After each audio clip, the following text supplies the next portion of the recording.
আপনারা যারা শিক্ষক আছেন নিশ্চয়ই কোনো না কোনো মসজিদের ইমাম, খতিব, তো সবাই জুমার নামাজ কিন্তু পড়ান। জুমার নামাজে সকল শ্রেণীর লোকজন আসে, চোর আছে, ডাকাত আছে, বাটপার আছে, ভালো মানুষ আছে, শিক্ষক আছে, ছাত্র আছে, সবাই আসে, পেশাজীবী আছে, রিক্সাওয়ালা আছে, সবাই কি জুমার নামাজ কিন্তু অন্তত পড়তে আসে। আপনারা জুমার নামাজে কোরআন হাদিসের রেফারেন্স নিয়ে সবসময় বক্তব্য রাখেন। আমি বলবো যে শুধু ওই কোরআন হাদিসের রেফারেন্সগুলোই শুধু বলেন না, অন্তত সমাজ বিনির্মাণের জন্য 2 মিনিট হোক, 3 মিনিট হোক বা 5 মিনিট হোক, একটু কোরআন হাদিসের রেফারেন্স অনুযায়ী যে সামাজিক যে বেদিগুলো আছে, এই বেদিগুলো যাতে থাকা আমাদের যুব সমাজ যেন একটু দূরে থাকে।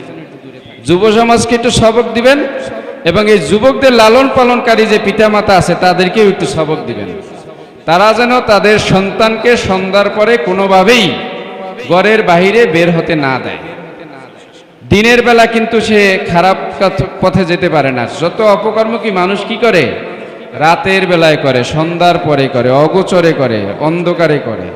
তো এই জন্য আমরা কি সবাই একটু সবাইকে সতর্ক করব, নিজে ভালো হব, অন্যদেরকে সতর্ক করার পরামর্শ দিব, তাই না? আমাদের গুরুজন যেটা বলেন এটা আমরা শিখবো, এটার বাহিরে আমরা কিছু শিখবো না। আমার মা বাবা যেটা বলেন সেটা আমরা পালন করব। সব মা বাবাই তো ভালো কথা বলেন, তাই না? তা মা বাবার কথা শুনতে হবে তো। আজকাল মা বাবার কথা না শোনার কারণে এবং শিক্ষক গুরুজনের কথা না শোনার কারণে সমাজে যত এখন অন্যায়, অত্যাচার, অবিচার বিরাজমান, এর সব কিছু হইল একমাত্র ওই কারণ, যারা আমরা শিক্ষক গুরুর কথা শুনি না, আমরা মা বাবার কথা শুনি না। আর এটা না শোনার কারণে এই সমাজে এখন এগুলো চলতেছে, মাদক, ইফটিজিং, বাল্যবিবাহ, কিশোর গ্যাং, সকল ধরনের অপরাধ। আমরা আমাদের গুরুজনের কথা না শোনার কারণে যুব সমাজ আজকে ধ্বংসের পথে। আসলে আমাদের সমাজ এখন বিভিন্ন অন্যায়, অত্যাচার, অবিচারে একদম লিপ্ত। এর মূল একটা কাজ হলো আমরা মিথ্যা কথা বলি। যখন কথা বলি মিথ্যা কথা বলি। তো এই মিথ্যা কথা বলা থেকে আমাদের পরিহার করতে হবে। তা ছোট ভাইদের একটি গল্প বলি, তোমরা শুনবা? কেন আমি মিথ্যা কথা বলবো না? শুনবা তো? মনোযোগ সহকারে শুনতে হবে। আমাদের বড় পীর আব্দুল কাদের জিলানী রহমাতুল্লাহ আলাইহির নাম তো তোমরা শুনেছ? তিনি কি ছিলেন? তিনি মায়ের গর্ভ থেকেই যখন পৃথিবীতে এসেছেন তখন 30 পারা কোরআনের হাফেজ হয়ে এসেছেন। তোমরা জানো? তার মা একজন কোরআনের হাফেজা ছিলেন। তার মা প্রতিনিয়ত, সে যখন গর্ভে ছিলেন তখন সে রেগুলার সে কোরআন এরকম তেলাওয়াত করতেন এবং কোরআন পড়া শেষ করতেন। এই কোরআন শুনতে শুনতে সে কোরআনের হাফেজা হয়ে গেছে।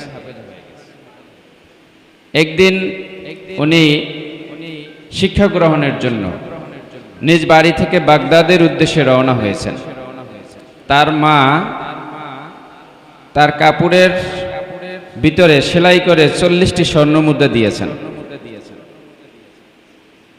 তার কাফেলা রওনা হয়েছে। এই কাফেলার প্রতিমধ্যে ডাকাত দল আক্রমণ করেছে। ডাকাত দল আক্রমণ করে কাফেলার যা কিছু আছে সব কিছু লুট করেছে। একজন ডাকাত আইসা, ও তো ছোট মানুষ, তাকে জিজ্ঞেস করছে তোমার কাছে কি কিছু আছে? সে বললে হ্যাঁ আছে, আমার কাছে 40টি স্বর্ণ মুদ্রা আছে।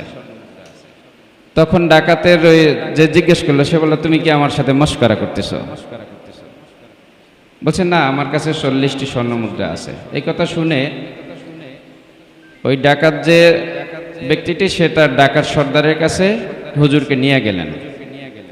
হুজুরে জিজ্ঞেস করলেন কি আসলেই তোমার কাছে কি 40টি স্বর্ণ মুদ্রা আছে? বলছে হ্যাঁ আছে। কোথায় আছে? আপনি খোঁজ করে দেখেন। সমস্ত কিছু তল্লাশি করে ওই কাপড়ের সেলাই করা ওখান থেকে 40টি স্বর্ণ মুদ্রা পেলেন। তখন ডাকাত সর্দার জিজ্ঞেস করলেন তুমি তো এটা যে তোমার কাছে নাই ছিল, এটা তো তুমি নাও বলতে পারতে। তখন সে বলল যে আমার মা উপদেশ দিয়েছেন কখনো যেন মিথ্যে কথা না বলি। এই কথা শুনে ডাকাত সর্দার সে বিস্মিত হয়ে গেলেন যে একটা ছোট বালক তার মায়ের কথা সে পালন করার জন্য এতগুলো স্বর্ণ মুদ্রা আমাদের কাছে দিয়ে দিয়েছেন, তারপরও সে মিথ্যা কথা বলেননি। একথা শুনে ডাকাত সর্দার কিছুটা অনুতপ্ত হলো এবং তওবা করে সঠিক পথে চলে আসলো এবং তওবা করছে এরকম যে আমি আর জীবনেও ডাকাতি করব না এবং কখনো মিথ্যাও বলবো না।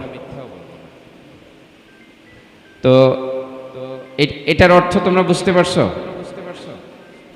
যে উনি সত্য কথা বলার কারণে একদল ডাকাত তারা তওবা করে সৎ পথে চলে আসছে। তা আমরা এখানে যারা এই ছাত্র ভাইরা আছি, যারা কোরআনের হাফেজ হব, আমরা কি, এবং যারা শিক্ষক আছে এবং যারা উপস্থিত সবাই আছে, আমরা কি একটু ওয়াদা করতে পারি যে আমরা যখন কথা বলবো সত্য কথা বলবো? ছাত্র ভাইরা যখন কথা বলবো কি সত্য কথা বলবো, কখনো কি মিথ্যা বলবো না। মিথ্যা বলা মহাপাপ।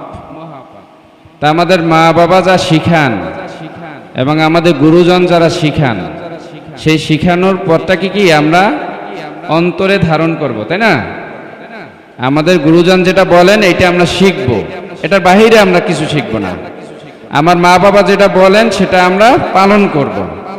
সব মা বাবাই তো ভালো কথা বলেন, তাই না? তা মা বাবার কথা শুনতে হবে তো।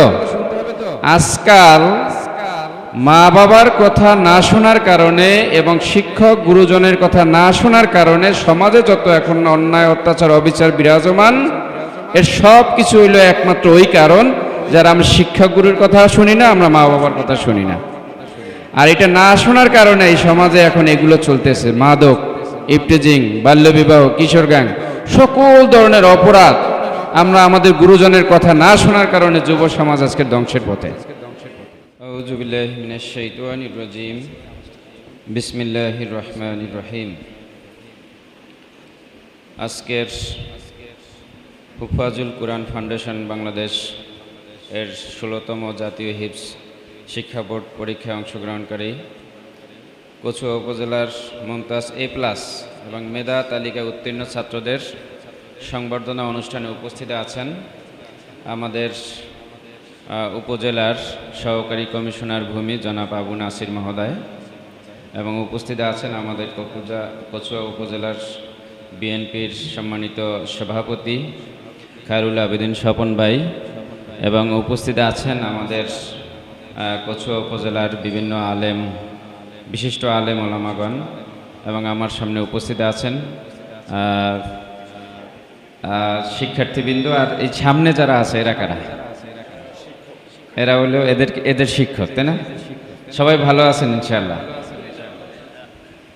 আমার পরিচয়, আমি মোহাম্মদ আজিজুল ইসলাম। আমি অফিসার ইনচার্জ হিসাবে গত 23 তারিখ, এপ্রিলের 23 তারিখ আমি আপনাদের থানায় যোগদান করি।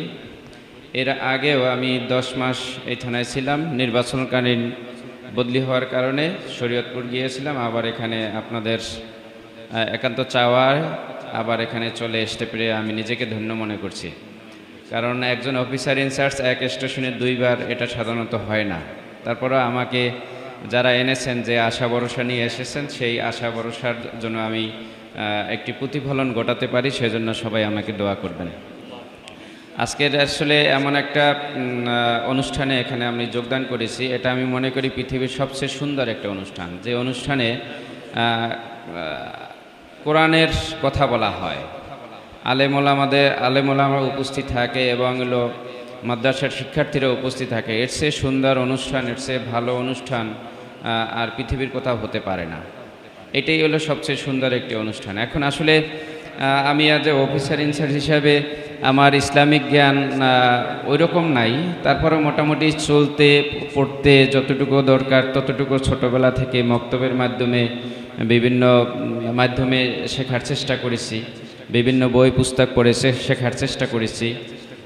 সেখান থেকে মোটামুটি আর কি চলাফেরা যায়, নামাজ রোজা অন্যান্য যে ইসলামের হুকুম আহকাম এগুলো পালন করার চেষ্টা করি আর কি। যাই হোক, তো এখানে যারা উপস্থিত আছেন আমি মনে করি তোমরা সবাই সৌভাগ্যবান যে তোমরা কোরআনের হাফেজ হতে যাচ্ছ।